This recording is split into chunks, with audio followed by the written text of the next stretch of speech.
बोटीची सफर ही रोमांचकारी आणि मनाला उल्हसित करणारी असते. या प्रवासात एक वेगळ्या प्रकारचा आनंद लुटता येतो.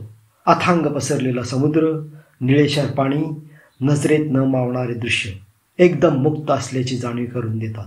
वर आकाश, खाली पाणी आणि आपण वाऱ्यावर स्वार होऊन भिरभिरणाऱ्या नजरेने इकडे तिकडे वावरत असतो. या सर्व गोष्टींचा आनंद वेगळाच असतो. पण बोट लहान असो वा मोठी, प्रवासी म्हणून बोटीत स्वार होताना लाईफ जॅकेट हा अत्यंत महत्त्वाचा घटक असतो.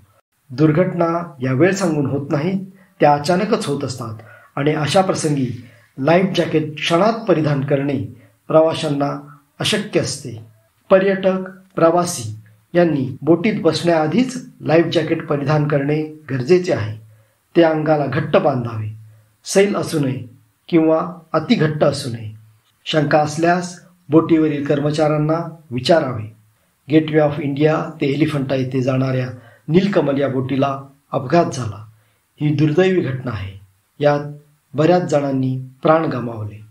लाईफ जॅकेट अशा घटनांमध्ये जीव वाचवण्याचे काम करते.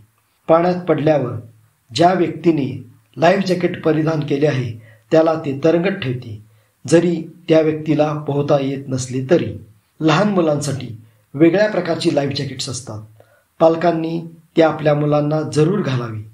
स्वतः लाईफ जॅकेट घालून मुलांना आपल्याबरोबर विना लाईफ जॅकेट ठेवू नये.